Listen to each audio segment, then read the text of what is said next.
Thanks for joining us again. This is the Intangibles NFL podcast sponsored by the sportscollective.co. I'm Randall Mensos. I have with me Anthony Gideon. How you doing today? Good, we had a little holiday hiatus. I'm glad to be back talking football. Absolutely. Now we're in the thick of the divisional round, so things are starting to get important, but not just for the playoff teams. Let's put that discussion on hold for a minute. We've also got a lot of personnel changes around the league that are happening now that the 2015 season has come to a close. Let's start with one of the more blockbuster acquisitions that happened in this offseason. Chip Kelly going to the San Francisco 49ers after his 3 years sent with the Philadelphia Eagles. He's known to be a maverick in league circles, to say the least, especially with this recent offseason where he entirely rearranged the Eagles roster to the point where it was barely recognizable. Didn't end up panning out as you and I both predicted at the beginning of the season, and now he's out of Philly. What do you think he can do differently when he comes to San Francisco? Well, I think the biggest positive about this move is that the thing that really, ruined Chip Kelly's tenure in Philadelphia was his GM decisions this past year, and he won't have that power in San Francisco. Trent Baalke, he's got that power on hold. He's one of the most stable GMs in the league at this point with the most power. So, he's not going to have that, dogging him down as a coach. And, when he was just a coach, the Eagles, after going a disastrous season in the last year of Andy Reid's tenure, 4-12, he brought him back to 10-win seasons. So, there's got some positives to this move. I think one of the problems with Chip Kelly, and I think hopefully he's learned from this in Philadelphia, is I think he needs to appreciate the roster talent he does have, because as much as, overturning rosters can happen very quickly in college because, they only have 3 to 4 year careers for the most part. In the NFL, it can actually be very difficult to turn a team upside down and flip it into your own image. So I think he's got to use what's available to him in San Francisco. Now, granted, maybe he doesn't have the types of running backs he needs or, things like that to run the kind of offense that he does. But, in lieu of getting a few acquisitions this offseason, he really needs to appreciate what he has and try and work his scheme around that instead, if you ask me. Yeah, and, I think he can do that. I think he has that ability because, in Philadelphia the first 2 years, he did use Deshaun Jackson. He did use LaShawn McCoy to great success. So I think he has the ability to scheme around his players. But then that's part of what makes it so bewildering why he was so quick to get rid of the players that he had success with. Exactly, it was very head-scratching offseason for him and the Eagles. So, hopefully he's learned from it. It's going to be interesting to watch because, Kelly, he's got that ego and so does Baalke. So that dynamic is going to be interesting to watch. But, for the Niners, they had to hit this one out of the park after, deserting Jim Harbaugh and bringing in Jim Tomsula as a stopgap option, as it turns out. And I think this might have been a little bit of an overcorrection going from the safe sort of hiring Jim Tomsula, promoting from within, to hiring Kelly, who is going to be risky. But I give it a B+ in terms of a hiring. Well, I think in both cases, San Francisco and Philadelphia are both franchises that kind of realized we're kind of in the red here. We're kind of on a decline and our roster needs to be flipped. So I think they both went out and made coaching changes. And ironically, by sending one coach from Philadelphia to San Francisco, they both got that similar need resolved to kind of right the ship and, take the team in a new direction. Yeah, and, this is a very different direction because, Chip Kelly does like to run the ball, so it's not too different from what the Niners have been doing. But in terms of the Niners used to be more of a power running team, they incorporated a little more zone running this past season, so I think that's going to carry over. And I think Carlos Hyde is actually a pretty good fit for Kelly's scheme. So it'll be interesting to see how that offense turns out because I do think they have some pieces in place. I think Bruce Ellington especially is going to have a pretty big year in this Kelly offense. I actually was about to mention that Bruce Ellington reminds me a lot of Josh Huff. And although he didn't really get as much usage in the Eagle system as he did in Kelly's college system, it's still, either way, you have the kind of receiver that can work the slot, that can motion into the backfield, and that can just do a whole bunch of underneath zigzagging feint routes that'll fool defenders in short range and pick up yards after the catch. That's really Chip Kelly's bread and butter in his passing game. And also, a lot of people like to point to the lack of success that Eagles receivers did have. But if you look at it, even though Jordan Matthews is the only receiver with any notable totals by the end of the season, that 3 running back stable, Darren Sproles, DeMarco Murray, Ryan Matthews, everybody ate. So really clearly the running back is the star of the show in Chip Kelly's offense. And that's why the 49ers end up being a pretty strong fit for them. Yeah, I think, we could see Bruce Ellington also playing a little bit of a Darren Sproles type role, moving him into the backfield, kind of like what Randall Cobb did with the Packers Absolutely. a couple years ago. So, yeah, I really like that fit. I think Torrey Smith does give that deep option that it seems like Kelly's offense needs because they didn't have that this year, but they did have it in previous years with Macklin and Deshaun Jackson. So I think it's an interesting fit, and we'll see how it works out. I absolutely think so. So when you talk about the ego struggle between him and the front office, when Chip Kelly says, I don't want GM power like I had, or, he claims he didn't actually have in Philadelphia, whatever the case may be. Do you believe him when he says he doesn't want it now? I do and I don't. I think what is happening is I think he thinks he has a representative in Tom Gamble already in the front office. So I think I think he feels like his opinion is going to be respected even if he doesn't have that power. So I think that's really going to serve as the mediator between Kelly and Balky. So I think that might give it a little more. It might make it work a little bit better than it would have without that. Right. And, regardless, I definitely think that he's been humbled by what happened to him in Philadelphia. That is not a city that's going to be very kind or forgiving to their prominent media figures, being a large city in the Northeast and being one of the most, emotionally charged sports towns in the country. I think it was a humbling experience for him in the way that, sure, he was able to get rid of a lot of players that kind of clashed with his goals and his motives. But then he kind of realized that he himself is a rookie, so to speak, in the NFL, like on his first coaching stint, and had a lot to learn himself. So we'll see if that leads to the progression of who I will admit is still a very intelligent and high potential name out there, considering what was available for the 49ers in the first place. Yeah, I mean, Kelly is respected around the league. I mean, he has got Bill Belichick in his corner. I mean, teams are emulating his sports science stuff, so it's a pretty big hire. It might have been better for Kelly to sit out a year, to really get that humbling experience, but the Niners needed a coach, and Kelly seems like the right fit at this point. And well, they've at least got that mobile quarterback he's been looking for. Who knows? Maybe Colin Kaepernick will have a resurgence, and that contract isn't just a total waste of money after all. We'll see. I'm not sure if I completely buy that Kelly likes Kaepernick because we saw him, bring in quarterbacks to Philadelphia. Nick Foles, Mark Sanchez, Sam Bradford, who aren't really running quarterbacks as you describe them. So I don't sure if I fully buy it. I think he might just be trying to inflate Kaepernick's value for a trade, maybe, but I don't know. We'll see. It'll definitely be an interesting fit if he does turn to Kaepernick and give him the reins to the offense. Well, I'm sure as our NFC West representative, you would know more about what goes on inside the minds of the 49ers office than I do. But my hunch on it was just that I think it can't hurt to try to salvage the investment because, I mean, they really did give him the kitchen sink in that contract.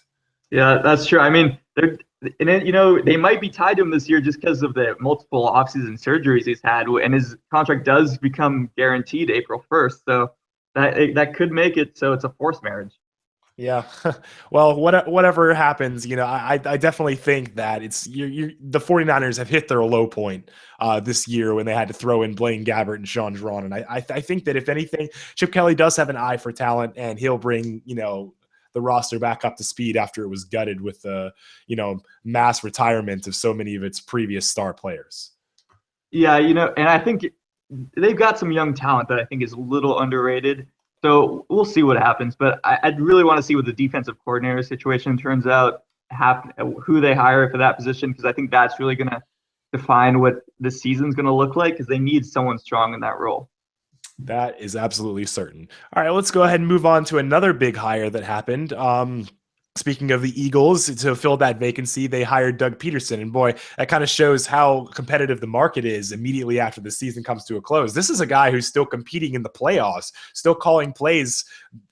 In a couple of hours, he'll be on national television, and he's already all but confirmed for the Eagles head coaching. Offensive coordinator position, I should say. Yeah, head coach. He's going to be the head coach. I just don't know, It's such a strange situation in Philadelphia because they get rid of Andy Reid, bring in Chip Kelly, and then they're basically going back to the Andy Reid coaching tree and hoping it works out again. So I'm not sure what they were thinking, but I do think Peterson has had a lot of success in Kansas City. The Chiefs, they're a top 5 offense and defensive adjusted value over average per Football Outsiders. And they've improved every year in that statistic. So And part of it is just them just being such turnover machines. They make the game efficient for themselves by shortening the field and by cutting off scoring opportunities that other opponents were threatening with. They're just such a good team at taking the ball away. Yeah, but you can't discount the fact that he's gotten great rushing success out of. I mean, they're the number one rated offense in the league in terms of rushing by Football Outsiders efficiency, and they lost Jamal Charles, who was supposed to be the stalwart, the player you build your offense around, and yet he's had more success even since the injury than he had before, it seems like. So right, with Sandrick West and Spencer Ware getting in there, it didn't seem to matter who was in the backfield. There was definitely going to be gaps for them to make their way through. Exactly. So I think, he's qualified for the role. I just think the dynamic with the Eagles jettisoning Andy Reid only to bring back, not Andy Reid, but sort of his facsimile. It's a weird situation to me. I think they kind of realized that Andy Reid hadn't fully lost the team at the time of his firing. It was one of those times where the franchise hit a low point, and of course the coach gets blamed. I understand that Philadelphia fans still have their problems with Andy Reid. It's like you said, a forced marriage. If you're with someone long enough, you're gonna start to understand and get more annoyed by their flaws over time. But I really think but in the grand scheme of things, they had a good thing going in terms of somebody who had a very clear and defined vision, not one that was, going to totally turn the football team upside down, but actually took what they had and turned it into success most of his years in Philadelphia. So I think they want to go back to something they know and trust and accept, the similar kinds of downfalls that come along with the Andy Reid, Doug Peterson scheme as opposed to rolling the dice again and, making things even worse than they've already happened for them this season. Yeah, Andy Reid never really got the credit he deserved in Philly. He had them a winner every year nearly. So it was an impressive tenure there. But, it also seems like the Eagles really wanted Coughlin first. And so once he turned him down. So that's also an interesting dynamic to me. It does seem like he was their second choice, Peterson, and that is who I'm referring to. Absolutely. But hey, he'll take the job however he can get it. And he's going to a place that does have some pretty good weapons drafted. I still am a pretty strong believer in Jordan Matthews. I think he'll get over his dropsies. I think in general, he is a target machine, someone who finds ways to get open no matter what level of the field he's running at. And if you include that in the stable of running backs who are all very good at catching the ball and all very good at reading zone blocking schemes like Peterson is likely to employ, I think he's got the weapons at his disposal to do almost exactly what he did in Kansas City, maybe with just a little bit more of a downfield game. Even at the tight end position, he's going from Travis Kelce to Zach Ertz, which, I mean, Kelsey's better, but still, he's still got the mobile line up wide sometimes, burn linebackers type of tight end in his system as well. I just think they're actually very similar offenses when you break it down by position, what types of players they have in those positions. Yeah, I'm not going to say it's a bad hire by any means, because I do kind of like Peterson. I do think he could, turn around this offense, but I think it's not the most inspired hire. And I think I'd give it, if I'm going to grade it, I'd give it like a B-, C+, that kind of area, because it's just interesting to me. And the Chiefs offense, I've been impressed by it in terms of efficiency, but it's not like in total yards, they're near the bottom of the league every year he's been there. So it's not like a high flying offense that you go out searching for, Yeah, absolutely. But it has potential. What they do with the rest of their front office personnel and what they do with the draft is going to matter a lot as to whether you see results in Philadelphia or more of the same, languishing situation. Because, aside from the 49ers, who I did say I think have hit kind of a low point and are going to be on their way back up with the Chip Kelly hiring, I honestly think the Philadelphia Eagles, you can't really say that as for sure certain, because the tidal wave just passed through and they're still in recovery. It's up to Peterson and the rest of his coaching staff to see how many of these pieces he can put back together. Yeah, I think it is going to be a little bit of a rebuilding stage, because, you don't have a quarterback on that roster that you're comfortable saying is going to start that next year. Sam Bradford's contract is up. Mark Sanchez, I don't know if you really want to put the reins in his hands. So you're missing a second-round pick in the process as well. Yeah, and, you like Jordan Matthews, but I don't think he's like a number one option. I think he's more of a slot guy. So I think they need more weapons at a receiver. And the defense, it looked strong at the beginning of the year, but it was a mess the last couple games. So I think it's a pretty big rebuilding process, but I like Peterson. We'll see if he can get it done. Yeah, they're going to need Nelson Aguilar to not do what the other receivers at USC ended up doing, just constant hamstring injuries and not coming through on their potential. You see that in the ones who play in Buffalo. You see that in Marquise Lee in Jacksonville. And, you're hoping not to see it again in Nelson Aguilar. Because if he can step up, that greatly elevates potential of the offense. Oh, definitely. They definitely need him to step up and, justify the first round pick that he was given. Absolutely. Let's go ahead and move on. We had a couple of in-house hirings as well. Let's start with the Buccaneers hiring Dirk Cutter, their offensive coordinator, to take Lovie Smith's spot. And, as much as Dirk Cutter did show some impressive things this season, Jameis Winston being one of only a couple quarterbacks to throw 25 touchdowns and 4,000 yards in his rookie season, very impressive numbers despite the turnover totals. It is going to be a massive change in philosophy. I see Dirk Cutter as someone who is aggressive, someone who wants to use every area of the field, whereas Lovie Smith kind of has, is a little bit more rigid and dogmatic in how he will attack when he is conservative and things like that. So what do you think this is going to do for the Buccaneers? Is this a good move for them, or are they going to be missing their old head coach? Well, the thing about Dirk Cutter is if I can put aside the off-field issues that he had when he was a head coach in college, then I kind of like the move. Tampa Bay's offense, last year they were god-awful, 30th in the league in terms of yards. This year they were 5th in yards. So it was an impressive improvement, especially with a rookie quarterback. And I think they really were worried about losing him and Jameis Winston after dealing with multiple coordinators in his first couple years in the league. And I think that's really bad for a young quarterback. So I kind of liked it from that perspective. I'm not sure Lovie Smith deserved to get fired, even though I wasn't a big fan of Lovie Smith and what he was doing on the defensive side of the ball.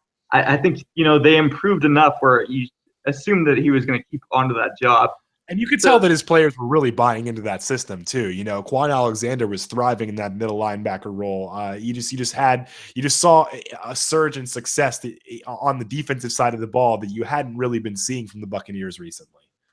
Yeah, so it'll be interesting to see what happens on that side of the ball with Lovie's departure. But on the offensive side of the ball, I kind of like it. I kind of like Dirk Cutter's scheme, but yeah, I'd give it like a B, I guess. I'm grading it. It's an okay move. It's not something I'm really impressed with, but it could work out. They had somebody that they trust in-house, and they didn't really feel the need to really even look around that much is what I think. I think anybody they brought in, it was just for appearances, just to go through the process. But really, they had in their mind that Cutter had deserved the job after lifting their offense into something that can actually put up some numbers. But the bigger thing that stands out to me, they hired Mike Smith as the defensive coordinator recently, and that can be kind of iffy, knowing that he kind of resided over Atlanta. He wasn't the defensive coordinator at Atlanta. He was the head coach, but they did have a lot of defensive problems over the years, to the point where you would say that Dan Quinn almost got a blank slate on the defensive side of the ball by the time he inherited the team. But Mike Smith and Dirk Cutter, on the other hand, have actually had success before, because back in the mid-2000s, when they were the offensive and defensive coordinators of the Jacksonville Jaguars, they actually had a couple playoff seasons under Jack Del Rio, with the defense that they had. So it could really go either way. What do you think of Mike Smith going from head coach to defensive coordinator, going back to what he's presumably should be comfortable with, even if his time in Atlanta didn't show it? Again, I'm not sure about it, because I think, he did have some decent years in Jacksonville. Again, like you mentioned, the Atlanta Falcons, the defenses were never really impressive under his tenure there. So it's not something I'm a big fan of. I think it's like an okay hire. It's like, at least you got a head coach on that to help, because this is Dirk Cutter's first year as a head coach at the NFL level. So I guess that'll help him adjust to a certain extent, and that's good to have that experience there on the staff. But it's not a hire that I'm going to stamp my approval on. Yeah, I can understand that. I really think the Buccaneers are not a team that has a lot of options as far as that's concerned. Tampa Bay is not really perceived as like a winning franchise. It's not really a franchise that, gets a lot of, glory in a sense. And I just think that the market for the coaches down there, given the fact that they haven't been very good for the last decade, they'll take what they can get. And Dirk Cutter may have been one of the best options they could realistically hook, is where my perspective is concerned. Yeah, but they did get Lovie Smith, who was a little more higher, respected coming out of Chicago than I think he was now out of Buccaneers. And I guess, but it does make sense because like their best coach in franchise history is probably Gruden, and he did not come there willingly. So And I guess it makes sense because, the Tampa too, I think just traditionally, the Tampa Bay's defense has been built to kind of fit that scheme. So I think in a lot of ways, Lovie Smith was coming to a defense that already somewhat had adopted his philosophy as well. yeah, that definitely makes sense. And I'm not sure. Mike Smith does not like a lot of Tampa 2 from what I've seen. Yeah, that's the thing that stands out to me. It's going to be some radical changes on defense because Mike Smith likes to man up with you and create pressure with defensive tackle stunts, which is kind of interesting because with Gerald McCoy, he does have a little bit of what he needs to do, what he used to do as a defensive coordinator. But again, it's been years since then. We'll see how to knock the rust off the screws there. Another in-house hire that you ended up seeing. McAdoo, yeah. McAdoo to the New York Giants, the offensive coordinator, being promoted after a sneakily good season from Eli Manning and Odell Beckham this year. I think that's actually a better hire than Cutter for the Buccaneers because McAdoo was a big part of the Giants even remaining competitive in some games this year. Yeah, I like that they're having that continuity there, but again, why are you firing Tom Coughlin if if you're just going to keep the offensive coordinator, keep the defensive coordinator, keep the GM? It seems like he was made a scapegoat at the certain point. I think that the defensive coordinator is the one that needed to get fired. I mean, Steve Spagnuolo has not really had a history of success. When he was coaching the Rams, they were downright pitiful for most of those seasons. I think he had some time with, correct me if I'm wrong, but I think he had some time with New Orleans where they weren't actually that impressive either. I just don't think that Steve Spagnuolo is the answer on the defensive side of the ball for a defense that, with the lack of talent that it already has, at least you need the coaching to kind of compensate for that and build them up into team chemistry. Yeah, I mean, he did have those nice seasons with the Giants when they won the Super Bowl. But besides that, he was with the Saints, and they've had a good defense for a while now. So that keeping him was a very interesting decision, and I understand why they kept McAdoo, but I don't know if he's cut out to be a head coach. And the problem with the Giants this year is they were undisciplined. And so you fire one of the most disciplinarian coaches in the NFL in Tom Coughlin, and then promote Ben McAdoo, who took responsibility for Odell Beckham Jr.'s antics this past season. So I don't know. It seems weird to me. I absolutely would not say that Tom Coughlin is a bad coach by any stretch. I think in terms of getting a team to play together and play smart, Coughlin has for a long time been one of the best in the business. And this was, kind of a surprising year. Like, did anybody really expect the Giants to actually go on a decline after acquiring Odell Beckham and, bolstering their passing game? I mean, I know they were without Cruz for a while and a couple important pieces, but for the most part, you wanted to see them kind of take a step forward, not a step backward. Yeah, it was a very interesting season with the Giants. You really thought they were on the cusp of winning this, running away with this division, in fact, because no other division rival was really having much success. I mean, Washington won the division but they never really inspired you and like, oh, that's a good team. That while the Giants had those kind of moments where like, okay, this team can compete with anybody. They almost beat the Patriots. They had a couple nice games as well. So it was an interesting season by the Giants. So I understand maybe they thought, Tom Coughlin's message was getting washed out after having been there so long. But you go back to the last time they won the Super Bowl in 2011. And during that season, people were saying Coughlin has lost the locker room, inside sources from players and stuff like that. So I'm just not convinced that firing Coughlin was the right move, and especially if you're going to keep the entire staff that he had built there.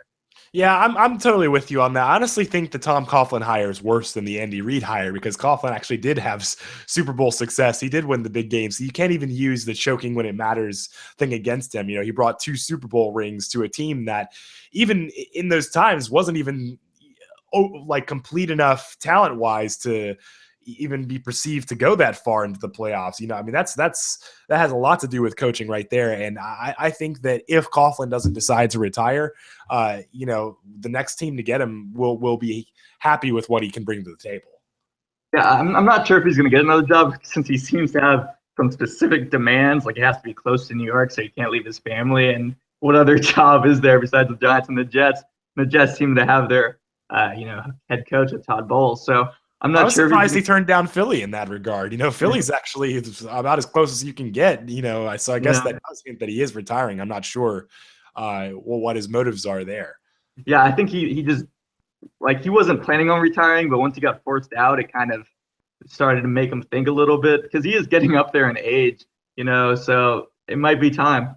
Yep. A couple other things around the league. The Lions are keeping Jim Caldwell, after another transgression from what they were a couple years ago. And this is it's not really a shock to anybody. I mean, a lot of people viewed, Matthew Stafford as a still kind of incomplete quarterback, still vulnerable to making mistakes. If Calvin Johnson ever wasn't on his game, you'd really see negative effects. The defense still continues to be pretty hit or miss without Ndamukong Suh, despite still having talent at other levels of the team.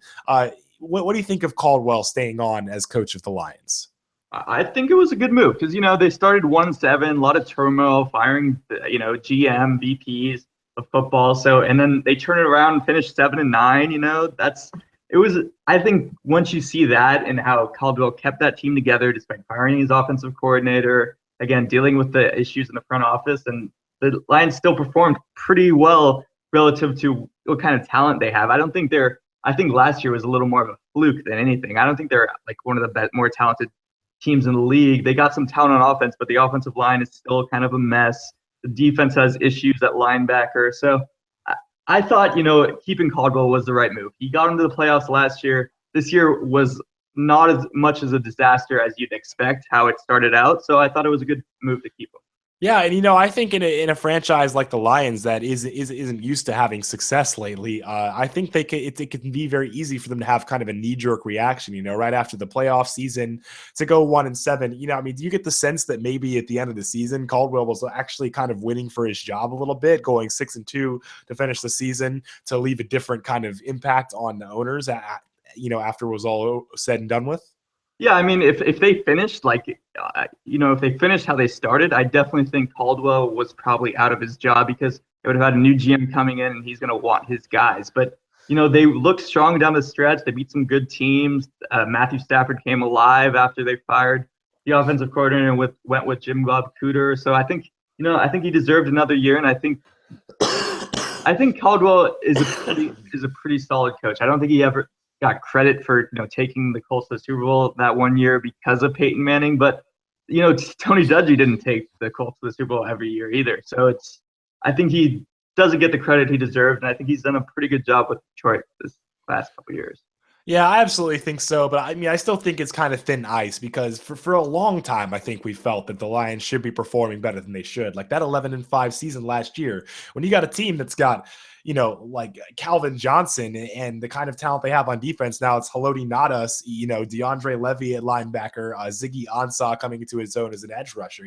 They have a lot of really important pieces there that you would need for a team to be successful. And sometimes it just seems like they lose because of lack of discipline or inability to protect the football, win the turnover differential, whatever it may be. You definitely want to see them turn it around and look more like last year, because if this continues to be a trend, then I'm not so sure that he'll have the same good graces, even though he does have merit as a coach. Yeah, they definitely need to have some more success next year, but I think the inconsistency is just going to be inherent in having a quarterback like Matthew Stafford, who is just an inconsistent quarterback, especially when he's behind a line that's not, that's pretty shaky. So I think that's just what's going to lead to, because he can lose you games. And I think he did do that a little bit this year. And the defense, it took a little bit of a step back, but Haloti Ngata at his age is not what Ndamukong Suh is at his age. So that was a pretty big loss, even though they kind of mediated it a little bit. So again, I think a 7-9 season, I wasn't expecting much better from the Lions. Like maybe 9-7 going into this year was the expectation. So it wasn't like a massive fallout from what it could have been. That is true. That's absolutely true. Now let's kind of move on to actually my favorite coaching change of the offseason. I like Hugh Jackson going to the Browns. Of all people to go to the Browns, this is a guy who has turned around some franchises before. Yeah, for the Browns, it's got to be an A+ hire, especially when you're grading on a curve because it's the Browns. Because Hugh Jackson has had offensive success wherever he's been. He went to Oakland when they were in the midst of their dumpster fire years and turned them into a solid offense built with a running game, Darren McFadden. Even though they didn't really have a quarterback, they had some offenses led to a couple 8-8 seasons. Then, he comes to the Bengals, turns around Andy Dalton into an MVP candidate, and even had the Bengals were ranked, number 1 by Football Outsiders in terms of offense this year, despite having A.J. McCarron start multiple games. So I think it's a great hire for the Browns. Yeah, I think the I don't mean Cleveland, the Cincinnati Bengals offense where he came from, it can be kind of underrated. A lot of people might say, oh, Andy Dalton's good because of AJ Green. That might have been the case early on in the season, but if you've been really paying attention to the Cincinnati Bengals, they've actually really built an arsenal around him from, Mohamed Sanu, Marvin Jones, the secondary talent that they've added onto the team. Tyler Eifert emerging as a huge red zone threat, scoring double-digit touchdowns this season.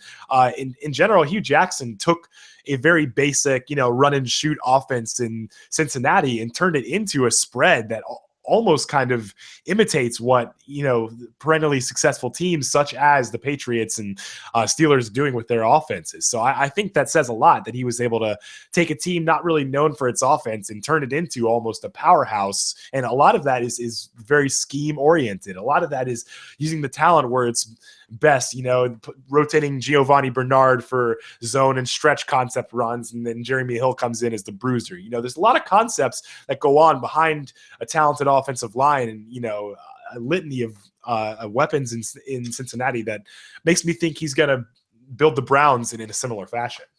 Yeah, I don't think there's a more creative offensive coach in the league, with his variable formations, motions, and the route concepts.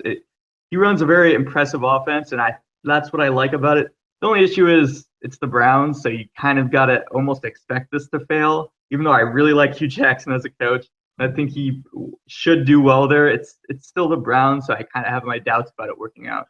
Well, I think the further you go along as a bad team, eventually, probability-wise, your chances get higher. So, I guess it's just the small market team fan in me that wants to see the Browns finally dig out of the hole and succeed. But regardless, I definitely think he's made the right step by out and coming to the owners saying, I don't want anything to do with Johnny Manziel. I'm picking my own quarterback, and I'm going to build this team the way it needs to be built. I think that showed a lot of resolve for him to look the owners in the face and say, look, I know you got an investment on the table.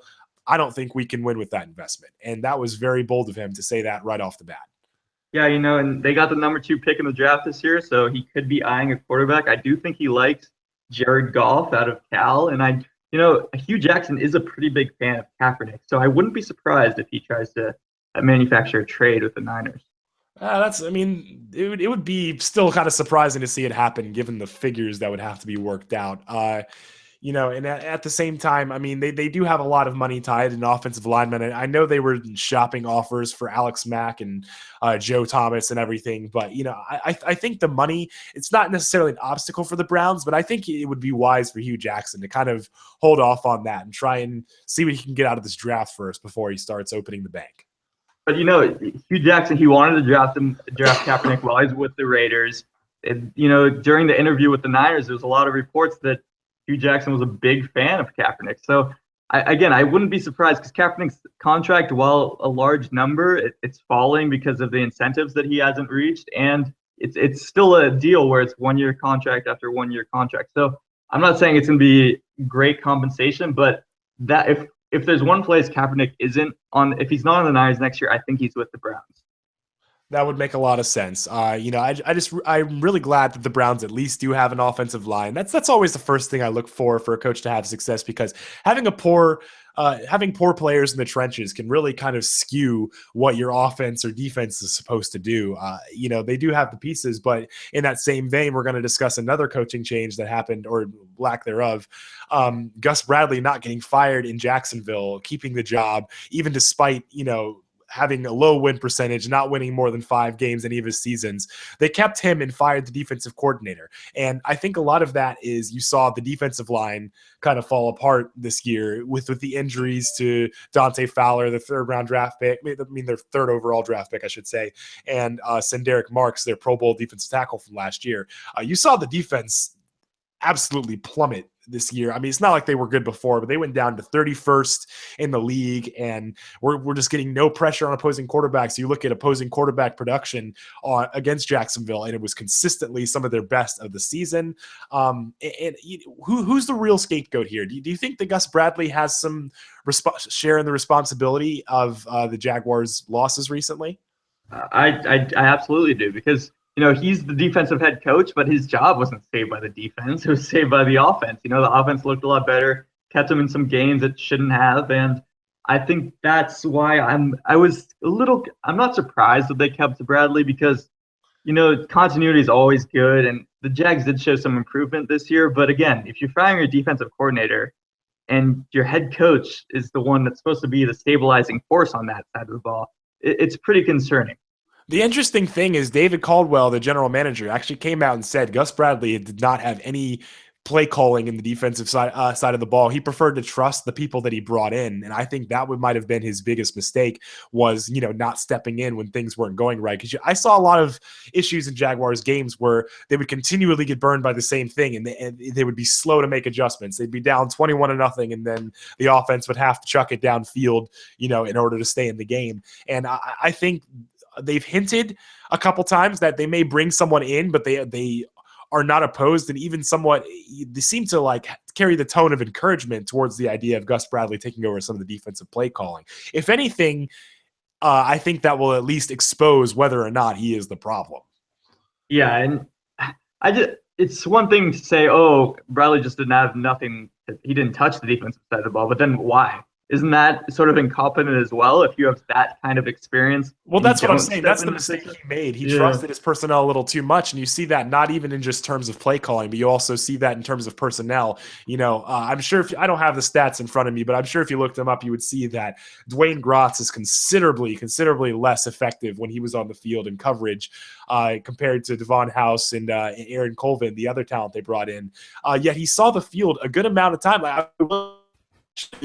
Saw more snaps than Aaron Colvin for a good part of the season. And that was one of the major head scratchers to me. Because, you look back to even 2014, Dwayne Gratz is the one giving 113 yards up to Keenan Allen. He's the one giving up both touchdowns to A.J. Green. He's the one giving up both long touchdowns and another long reception to Des Bryant. He's when it comes down to it, he's one of those players – it's not stepping up when it matters. And you see that a lot. You see that with kind of Tyson Alualu, who continues to prove ineffective on the defensive line. You see that with Andre Branch, who jumps off sides more than he gets quarterback pressures. I think things like this, it's kind of like, why are the Jaguars continuing to use so many players that do not come up in the clutch? And that's where I want to see an improvement out of Gus Bradley if he wants to show he has this team heading in the right direction.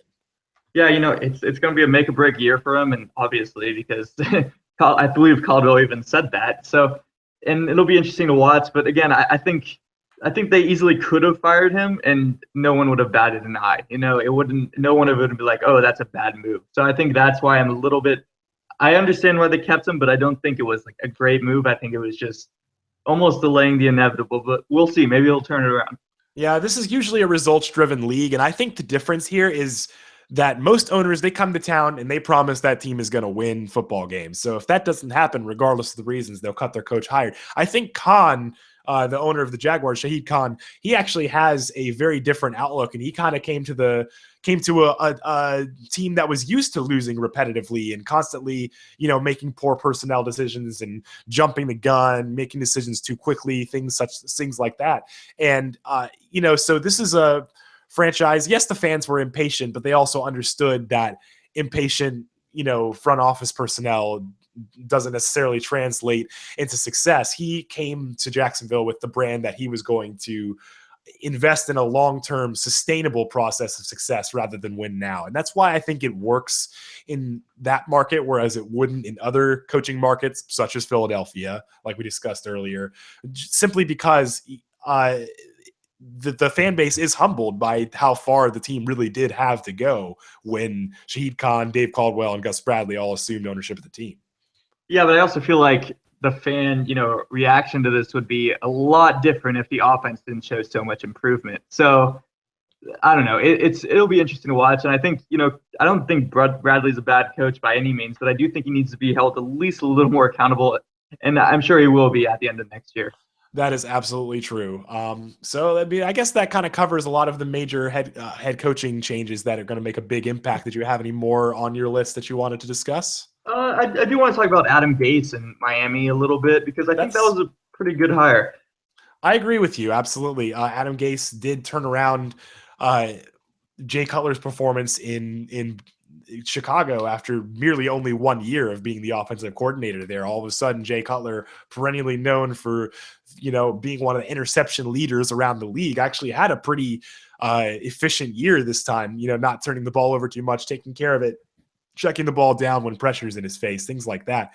And that's not easy to do when you have somebody who's had habits that have lingered with them into their 30s, So I think he really proved himself in a Chicago Bears offense that wasn't supposed to perform as well as it performed this year, considering, how far behind they seemed last year.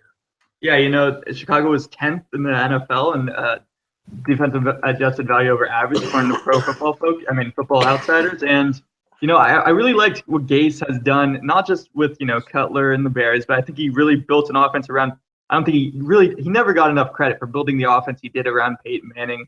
When Peyton Manning, while his arm wasn't as bad as it is now, it was still pretty weak back then. And he built a great offense around Peyton Manning to accentuate his strengths, the ability to read coverages, get the ball out fast. I think he did a great job there. And he also helped build the offense around Tebow, which actually worked for a little bit as well. So it's going to be interesting to watch what he does with Tannehill. I'm not, we saw Philbin, reports coming out that Philbin really wanted to move on from Tannehill. And I don't know if Gase is really tied to Tannehill, and we'll see how that works out. But I think if he's committed, he can build an offense around Tannehill that could put up some points. Well, the thing about Tannehill is he actually fits the kind of West Coast philosophy that Adam Gase promotes. I think that, coming from Texas A&M, they were kind of like a timing route, short pass oriented offense, with a little bit of mobility from the quarterback. Granted, it's not a true West Coast offense, but at the same time, they do hit a lot of kind of quick hitters. And I think that's where Tannehill excels. He's not really perceived as a deep throwing quarterback, although he has improved in that area recently. It's still not his strong suit. And I think the efficiency of Gase's offense could really help to bring out his strengths and, kind of reverse the regression we saw from him this year. Yeah, and he's certainly got a pretty stable of weapons. Jarvis Landry, one of the better slot receivers in the NFL. He's also got Kenny Stills, who wasn't really utilized well that last year, but he's a great deep threat. Then they drafted Devontae Parker. And Landry himself is actually almost historically productive with the amount of receptions he's had in his first 2 years. I can't remember if it's receptions or targets or what, but he's up there, with Randy Moss as far as how many times he's being called, his numbers being called on this early in his career. Yeah, and I'm not that much of a fan of that because I do like him as a slot receiver. You see his yards per catch average, and it's under 10 for his career, which you got to get that up even as a slot receiver. But, Landry, he's a great fit in that offense as a, quick hitter, again, get open in space kind of guy. And then I hope they keep Lamar Miller because I do think he's a back that was way underutilized last year, and he's a very talented guy. Yeah, and Devontae Parker isn't quite, Demaryius Thomas as far as weapons he's had to stretch the field, but I definitely think that he can kind of excel in that sideline, make a contested catch if it's man coverage type of role. So I mean, they do have some diversity, and that's really the main thing I think Adam Gase is looking for, to jump from Denver to Chicago to now Miami, which all of a sudden has several interesting weapons. It shows that he at least went to a place that has the kind of variety in terms of receiver skill set that he targets. Yeah, and he's also got tight end Jordan Cameron, who was way underutilized last year. So I do think he's got some good pieces. The offensive line is going to be interesting to watch because they do need to add some more talent there. But they're underperforming, really. I would say. They have good names on the offensive line, but the chemistry just was not there this past year. And you saw it really affecting Tannehill's ability to make sound judgment decisions, with the more limited time. Yeah, so that'll be something to watch. But I kind of like the hire. If I had to give it a grade, I'd give it like an A minus because I was pretty impressed. They went out and got their guy pretty early in the process. I'm excited to see what they do with the mobile quarterback. Is where I'm coming from with this. What is Gase's offense with the guy who can actually book it? Because that's Tannehill. Yeah, it'll be like maybe a mix of what he did with Tebow a little bit early in his career, plus with Peyton Manning because I agree with you. Tannehill his strength is definitely not the deep ball, so it'll be interesting, and I think he could build an offense. I'm just not sure if he wants to because Tannehill has had his issues the last couple of years. That is absolutely true. But all in all, I think mostly good hires. I think if you're still waiting around for somebody, I mean, it seemed like the Eagles, like you said, settled for Doug Peterson. You might as well have not even made the change in the first place. But in general, some big changes going on. Let's go past personnel changes. Let's discuss relocation. You've got teams moving to Los Angeles all of a sudden. We've talked about it for a long time, and it seemed to happen all of a sudden. Despite how long the media has been covering it. Hey, what do you think about the new LA market? Do you think they'll get it right this time? Do you think they'll keep the riots away from the stadiums? I don't really like having two teams in LA. I don't think the LA, there's so much to do in LA. If you got a bad team like the Rams, you're not really good. It's not going to boost, attendance that much. I'm sure attendance the first year is going to be pretty great because, it's a new. But again, they have hard times filling stadiums with the Lakers and Clippers at times, even when they're winning. So it's not. I don't know if I like having two teams there. I think one team it's pretty solid, but if you're going to have the Chargers or the Raiders and the Rams, it seems too much to me. Yeah, it is kind of overkill. I mean, you can justify it as much as you want with the size of the media market there and the amount of people there. But I think in general, the only way that two teams in a city really works is if they both have really strong traditions. The Giants and Jets both had a lot of Super Bowl appearances early in the NFL's history. And, even though, they're not always dominant teams, they have those diehards who have been there since the 70s when Namath was going to the Super Bowl. They've been there since, LT wreaked havoc on opposing offenses. And I just don't think you have the same kind of legacy in LA as, those teams would have in New York. I think that makes a big difference. Yeah, and with New York too, it's like you have so many different markets. You still have New Jersey-ish, it's got I think it's a bigger market, even if it might not be bigger person population-wise. But again, yeah, the Rams do have a history, and if they were gonna put two teams, I would have liked it to be the Rams and the Raiders instead of the Rams and the Chargers, which it seems like it's heading down towards. So we'll see. I think, yeah, I don't know. I don't love it, but it'll be interesting to watch. Yeah, it's just, seems like it's one of those things that they almost patched it up too late to just try to make a quick buck. But, it's almost like a long forgotten memory, the days of, I don't know, we can talk about Eric Dickerson and the LA Rams, or we can talk about, the Chargers back in I'm not even sure, were they in San Diego by the time Dan Fouts came to town? I mean, I just pretty sure. Yeah, either way, it was just so long ago that I don't know how well they're going to rekindle it. But it is exciting in a way. It kind of switches divisions around. How do you think the division are going to be changed up? I mean, if it's the Chargers and Rams, I don't think they need to be changed up much. I mean, people are going a little crazy, outlining all these weird divisions, like moving the Seahawks back to the AFC and all this stuff. But if it's just those teams, I don't think it needs to change, even if the Raiders move to San Antonio, which seems like a real possibility nowadays.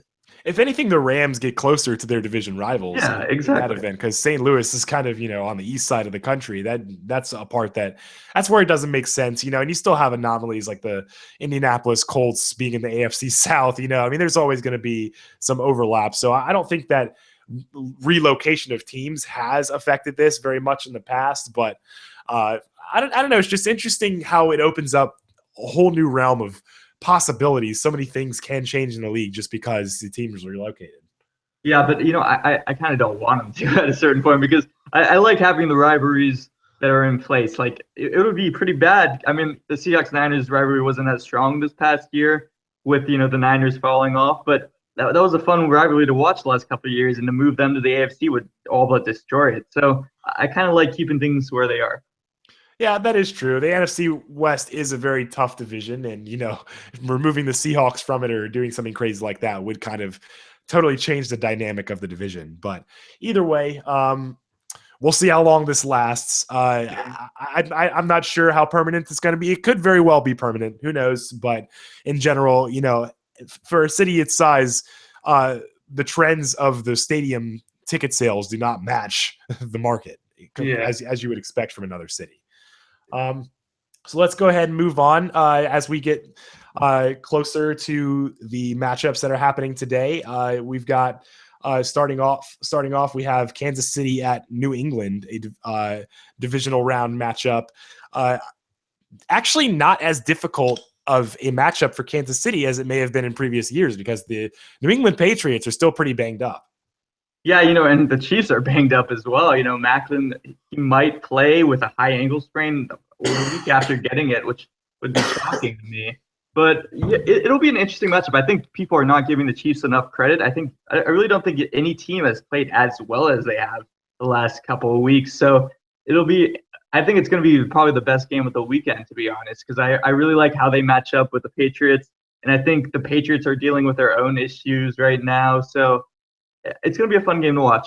I think Tom Brady is going to go back to the 2000s and have to play himself another defensive game to advance in the playoffs. It's not going to be like his more recent playoff seasons where they were almost kind of setting the tone in every game. I think he's going to have to work for everything he gets, and he's shown to be a little bit uncomfortable.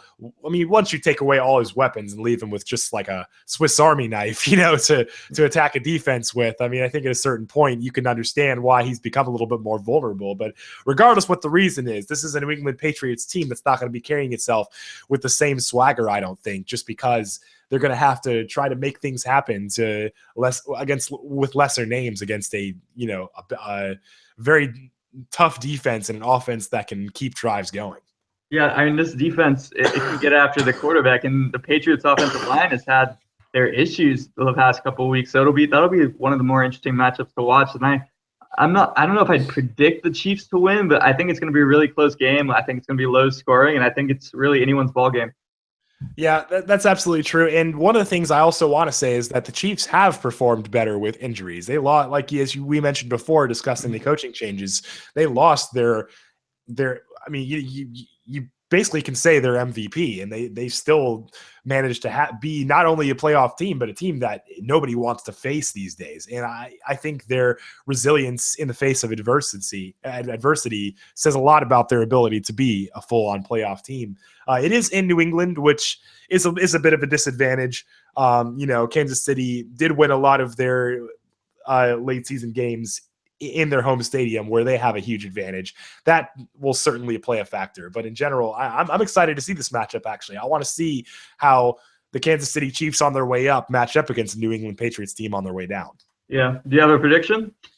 My prediction, I actually do think that the Chiefs are going to be victorious in this game. I think it's – it is kind of taboo to bet against Tom Brady in the playoffs, but as I said, after a while, the odds start to swing in the opposite direction. I think this is the time that Tom Brady actually gets humbled late in his career without a lot of his weapons against the defense that actually is a match for him.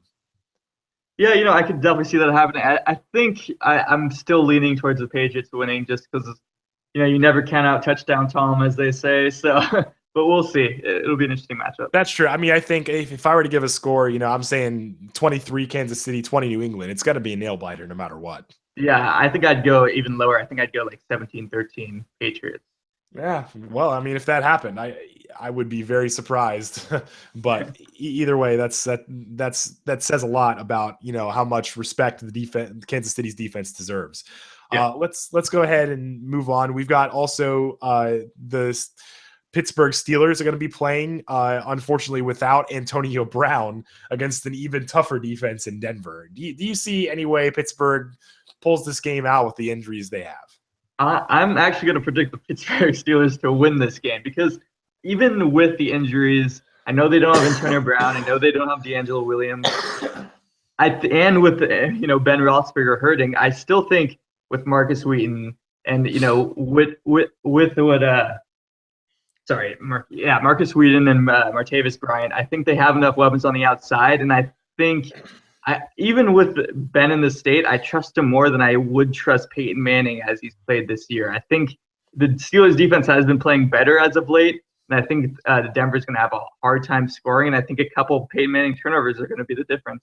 I think the decision to put Peyton Manning and I understand why they're doing it, but it's very, very risky. And I think that's the one wild card that could turn this game around from what my prediction is that the Pittsburgh Steelers will lose. And that's because Peyton Manning can actually, we've seen it this year, make enough mistakes to lose his team the game. So, I wouldn't be surprised to see it go that way. But, at some point, Big Ben is a mortal man. He's not Frankenstein. He can't just go in there and tweak him with a screwdriver. He comes back out and he's going to be perfect. He does tend to struggle when he is hindered by something. As tough as the guy is, as much as he'll go out there and play with a broken foot and with an amputated arm if you let him, he is going to be hindered. And that defense is so good, even if they have to win 7-3. I still think that Denver has the edge in this game for being a more complete football team right now. Yeah, I mean, that's true. And I'm not definitely saying Steelers are the favorite, but it's call it a feeling. I think Peyton Manning is going to throw a couple interceptions in this game, and I think those are going to be the difference in the game. Because even with Roethlisberger at his injured peak, I still think he can make smart decisions, and I think he's going to be able to get the ball out. And I think Martavis Bryant could easily take one to the house, even against this top defense on a short, screen. So it'll be interesting to watch. I know a lot of people are picking the Broncos, and I don't blame them, but I really do have a feeling that the Steelers pull this game out. Well, if I were to agree with you, I'd have to preemptively send a card or something to Peyton Manning, because it's got to be disappointing in front of Denver's home crowd. If he's to lose to the same team that Tim Tebow beat a couple years ago, that would say a lot. The irony would be great. Yeah, but in general, I think Denver has a good enough defense to pull it out. You give Ben Roethlisberger, even Antonio Brown, that changes the picture entirely, because people are saying that taking Antonio Brown away weakens the deep ball to Martavis Bryant. I'd say, from my experience watching them, that's absolutely true, because earlier in the season you saw Martavis Bryant, catching bomb after bomb after bomb. I mean, it was ridiculous the amount of times he was being thrown to 40 or more yards. And then teams started to adapt to that. And guess what happens? That's when Antonio Brown starts having, 170, 200-yard games, So having to account for both weapons was a lot of what made Pittsburgh Steelers offense so dangerous. I don't think Marcus Wheaton is as effective in the way that he's going to create opportunities for Bryant. I think that in a lot of ways, Bryant and Brown created opportunities for him to emerge some this year. And, like I said on the podcast before, Chris Harris Jr., like the defense, the secondary on Denver's side of the ball is truly formidable, and they're not facing a dynamic duo like Brown Bryant this time. But I do think the Broncos defense can be beaten. And, we've seen the Chiefs do it. It was a defensive game, but we've seen them pull those kinds of games out. And I think it's going to be that kind of game today, because, again, I don't see either team scoring a lot of points. I just don't see Peyton Manning being able to exploit, because I think Steelers, they have a great run defense. The questions marks are in their secondary, but I don't see Peyton Manning able to exploit that at this stage in his career. Yep.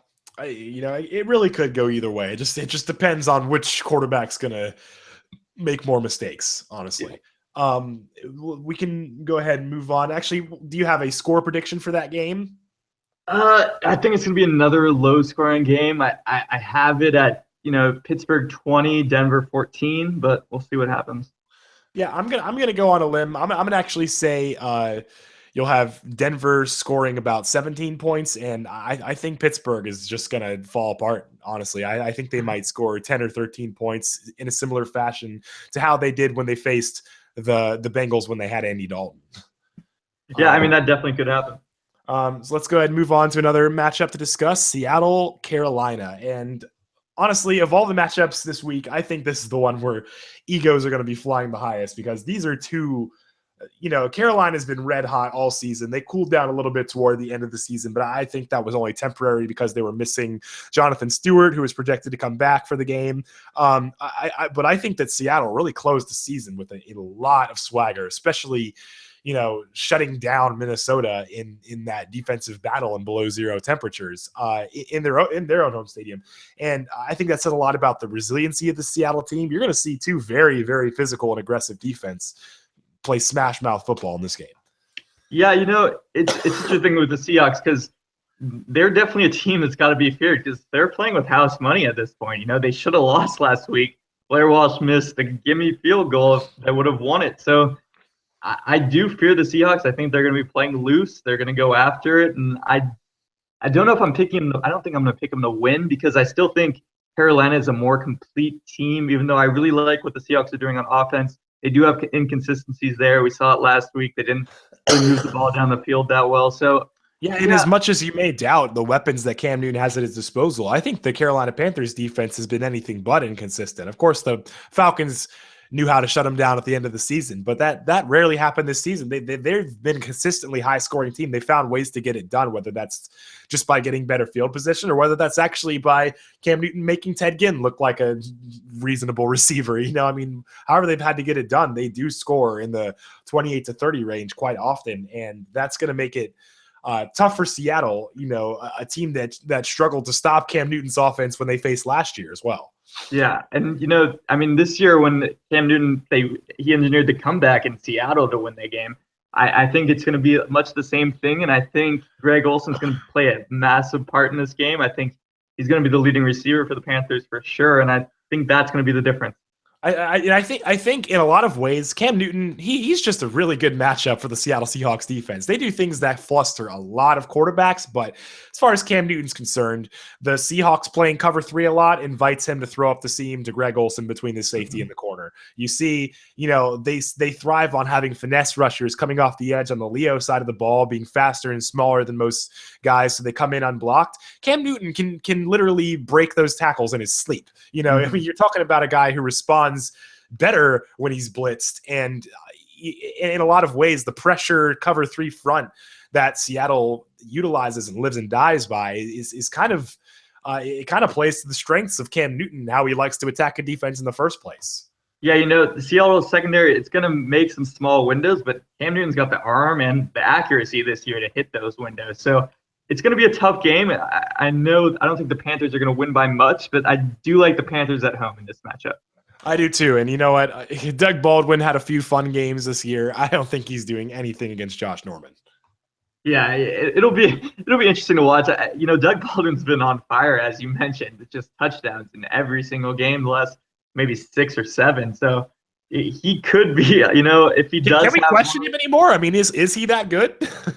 It's hard to question him. I think he's the most efficient wide receiver in the league in terms of yards per catch and in terms of targets. I think him and Wilson have the highest passer rating between them. So it's hard to question Doug Baldwin at this point. And he might. I'm sure he's gonna get his own against Norman. Yeah, that's absolutely true. But honestly, if you were to ask me, that is game of the week. What do you think the final score is in this game? Because this is another one. We got to the good part of the playoffs. All the blowouts happened already last week. We're at the part where teams are actually kind of well-suited to each other. Who do you think pulls this one out? I think even though it's a couple good defenses, I think it's going to be a little more high scoring. I have it Panthers 30, Seahawks 24. I'm honestly in the same vein as you are, and I would give the same exact score. That was what I had in mind when I asked you. I definitely think the Carolina Panthers are going to drop a 30-burger against one of the toughest defenses they face, and I think they're going to prove to any of the people who doubted him during their excellent season, that they were playing on a Super Bowl level the whole time, and they just didn't want to see it. Yeah, they're certainly 15-1 for good reason. Yeah, that is true. Completed almost every side of the ball. And now we move on to our final matchup, one that I'm actually not as excited about: Green Bay, Arizona. What do you think the story of this game is going to be? I think a lot of people are going to predict a blowout with the Cardinals being, talented on each side of the ball, but I can't count out Aaron Rodgers too much, even though he's struggled the past couple, weeks, maybe even half the season at this point. So it's going to be interesting. I'm definitely going to predict the Cardinals to win at home, but I think it might be a little closer than people are expecting. Yeah, I think it could be close. I think you can never truly count Aaron Rodgers out. It's the playoffs. I mean, he has made some crazy things happen this time of year before, even in his first year starting after Brett Favre's departure. He was, making things happen late in the season. I really think that he's going to put up a fight, but at the same time, just the Cardinals defense has shown, even without Tyrann Mathieu, their stable of defensive backs is obscenely deep and talented. Whereas on the other side of the ball, the Packers wide receivers have shown that they are not good enough to pick up the slack without Jordy Nelson. And I think that's going to be the main story of this game, the matchup between a deep position group and a proven to be not so deep position group. Yeah, and I think that's going to be the story of the game on both sides of the ball. I think the Packers defensive backs, they haven't been getting enough credit because they've been playing very well. They're the 6th ranked passing defense, and according to Football Outsiders. And I think that if there's a reason they stay in this game, I think that and Aaron Rodgers keep them in it. But again, I think Carson Palmer has been playing lights out this whole season. Those stable receivers are going to be too much. And I really like David Johnson to have a big game today as well. Yeah, I want to say this. I really do not think the Green Bay Packers defense has an answer for Larry Fitzgerald. They're still using Clay Matthews in coverage roles because, they really lack coverage specialists in the linebacking core. Well, when you have a slot guy who kind of plays the twin tight end kind of role where he splits out wide but sometimes lines up in line, that's normally putting him up against the linebacker. He may not have his speed anymore, but he can still shake a guy who's not really used to being, coverage on a regular basis. And that's where I kind of have my concerns. I don't think the Green Bay Packers have a marquee slot cornerback who can come in and man up with Larry Fitzgerald and be as physical as he can. So I think that you're going to actually see a little more of what happened earlier in the season for the Cardinals, where they're not throwing as many deep streaks to Michael Floyd, and they're actually kind of taking the yards they need to take to keep the ball out of Aaron Rodgers' hands. Yeah, it'll be an interesting matchup on that side of the ball because, again, I agree with you. I don't think they have really an answer for Larry Fitzgerald, but he easily could have a big game. But I think the Packers are weaker a little bit as terms of run defense. So I think, David Johnson might be the difference in this one. But yeah, it's hard to pick the Packers with the way they played the last 6-7 weeks. So I'm definitely going with the Cardinals. Yeah, my main deal is just I don't think the Packers are going to stop the Cardinals from scoring the 38 points they want to score, which is why my prediction is 38-20 for me. Maybe 38-27 if Aaron Rodgers can, get some stuff happen in garbage time. Yeah, I think I'm going to go a little lower than that. I'm picking them the Cardinals to win 27-17. All right. Well, that about wraps up these fantasy matchups. We disagreed a little bit. I think we mostly are on the same page for this weekend. I will eat my hat if Denver actually loses to Pittsburgh, as banged up as they are, But either way, it's been really fun discussing this action with you. Apologies for the multi-week absence, but I'm getting over that sickness. And thanks for joining me this week. I'm Randall Mensos. I'm Anthony Gideon. And thanks for tuning in to Intangibles. We'll see you next week.